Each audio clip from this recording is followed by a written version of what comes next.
Ahoy, it's Alicia from Time to Travel, and I am currently on board Virgin Voyages Scarlet Lady. Now, if you haven't heard, this week Virgin Voyages launched a brand new app for iPhone users only, though. And we've been playing around with it, seeing if we can break it and seeing if it works or how better it works than the old app. This is my 12th Virgin Voyages cruise, so I've had my fair share of frustrating times using the Virgin Voyages app.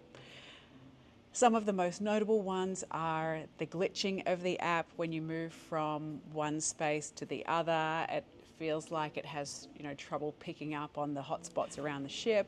Some of the other functionality is you seem to be in an endless scroll to try and see all of the activities.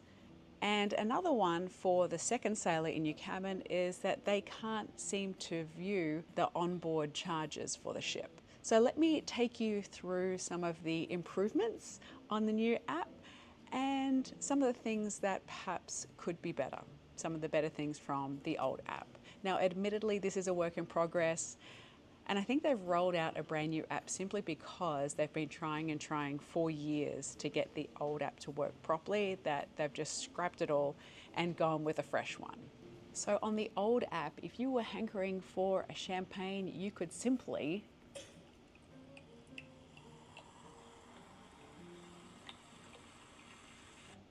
shake for champagne, press the button, and in not too long, it will be delivered to you wherever you are on the ship. On the new app, however, when you shake it, this functionality hasn't yet been enabled. The other feature that they're still working on is the ship eats. So if I am hungry and I want to order some room service, I simply hit the ship eats delivery and I can have it delivered to your cabin or also change location of where I would like the ship eats to be delivered. You can also pre-order your breakfast for the following day in this app. However, in the new app, if I want ship eats delivery, it's telling me to go back and use the old app. The other option though is to use the tablet that's in your room. You can also order it through there. As far as viewing the agenda, if you're used to the old app, you'll notice that it takes up a lot of real estate. Basically, it's one event per screen. So you're kind of forever scrolling to find out what you want. However, in the new app, it's a lot more condensed. The great thing is when you open it, it actually goes straight to the time of day that you're on. So it shows the next events up. You can see a lot more events per screen. So we've got 1, 2, 3, 4, almost 5. So there's a lot less scrolling to get through everything throughout the day. What I really like about the new app is the home screen, which basically tells you everything that you need to know with what's going on today. So it shows all of your notifications straight there, obviously the port that we're at, and then also up here telling us that we have new messages as well. It tells us what we've got booked and also some other things that we might want to have a look at today. Whereas on the old app, it tells us that day 7, but not a lot of other information. So we need to go in and click and see what we're seeing and doing. So if we take a look at the agenda as well, it shows us morning, afternoon, and evening. Whereas when we're looking at our agenda on the new app, it doesn't have the morning, afternoon, and evening. It just has everything. So like I said, it's a lot more compact, a lot less scrolling. While we're on the topic of agenda, the new app is missing one very, very important detail. So the old app tells us where we are, and then it also tells us our arrival and departure time. So arriving 9 a.m., departing at 5 p.m., all aboard by 4:30. The new app just tells us that we're in a port day, but it doesn't actually tell us anywhere in the agenda what time we arrive or what time we're due to depart or what time back on board is. Granted, when you go into the elevators to disembark the ship, it does have it there on the screens. You can take a photo of it, but it's also really handy to just have it in your app. A slight update to this one. Al got off the ship and was connected to the cellular network, and the app sometimes told him the back on board time 2 minutes later. but other times it didn't. So that's something that may need attention to tell people to be back on board at the correct time. If you've sailed on Virgin before and you were not the primary sailor in the cabin, you will have found something that's a little annoying, that whenever you wanted to go and check your account, this is what you'd be faced with. But as the primary sailor, I can actually see everything in here. On the new app, the second sailor actually has access to the entire wallet. So it's truly reflecting it as a shared wallet. Although what is not being shown on here is the remaining credit, because right now we have remaining $87.80 in bar tab, and we actually have $300 of sailor loot. So it's a step in the right direction, but not actually perfect just yet. The one other change that maybe isn't as good as the old sailor app is what we're seeing here is obviously we're in a European port and there is 10% VAT on each of the food and beverage purchases. So you can see that these are broken down. The drink I bought was $13 and $1.30. That is actually the tax. So here at Grounds Club, $5 with 50-cent tax. Now, if I tap it, I don't see anything. Why is this important? Maybe it's not, but on the old app, if I was to tap the transaction, I would actually see the charge as it was run through. And this is important because when you are going to claim the VAT back, which you can't obviously on food and beverage, but you can on onboard purchases, such as physical items that you're going to take out of the country, you do need the full receipt to be able to claim that tax back. But in here it's good because you can see who was the person that served you, what table that you were on. So it's basically giving you all of that information, whereas here you just don't have anything. You don't know who served you. So I don't know, let me know in the comments below if that's important to you. Which one do you like?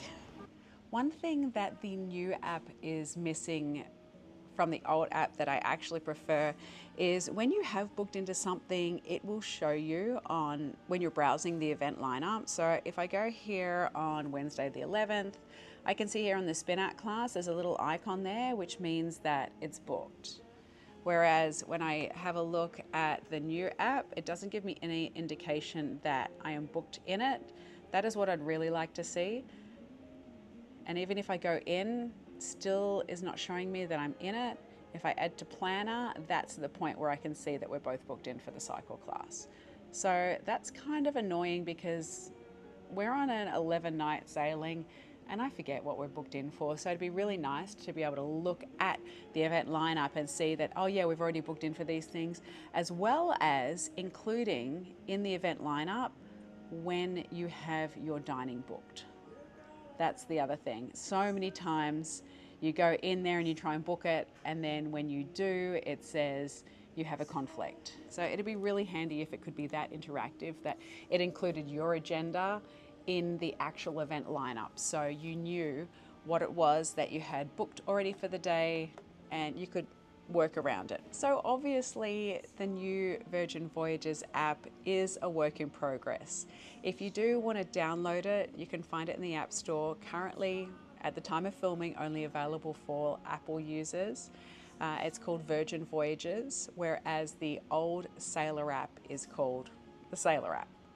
What's really important to note is the new app, you can only use it with iOS 17.0 or above. Now that means that some iPhone 10s and below will not be able to use the app. Luckily, they're running the two apps concurrently, but at some point, if they decommission the old app and don't allow functionality for the older iPhones, which a lot of people still have, then you could definitely run into trouble. One of the other improvements that I'm really happy about with the new app is, if you're like me, I wear contacts, I wear glasses. Some days I don't want to wear either. So I change the text size on my phone to be really big so I can see it.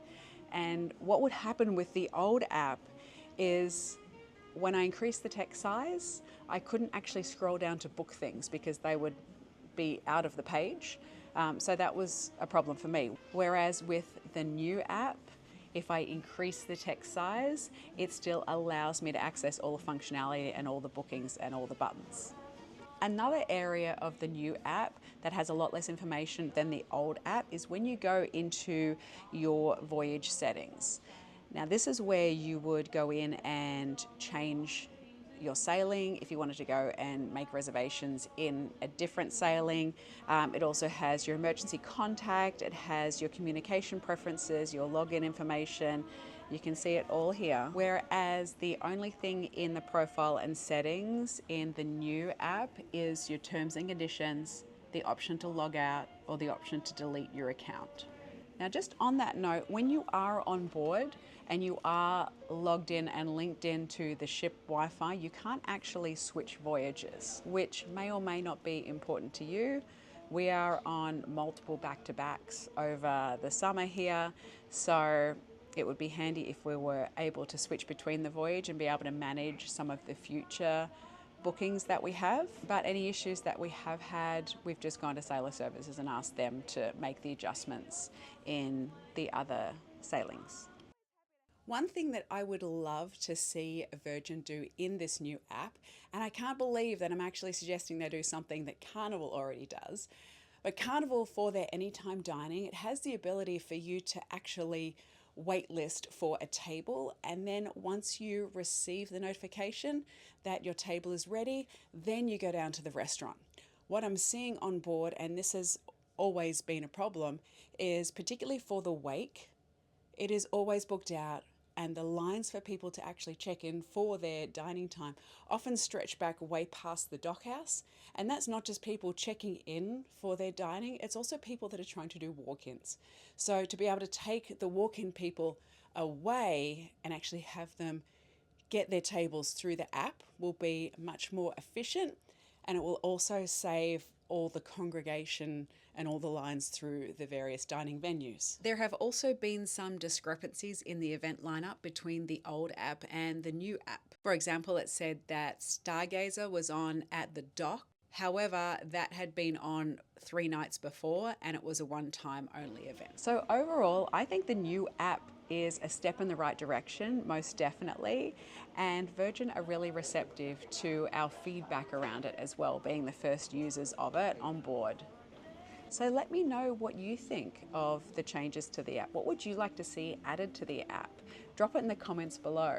If you do enjoy our videos, please give us a like, a subscribe, hit that bell for notifications. It tells YouTube that you like seeing our stuff.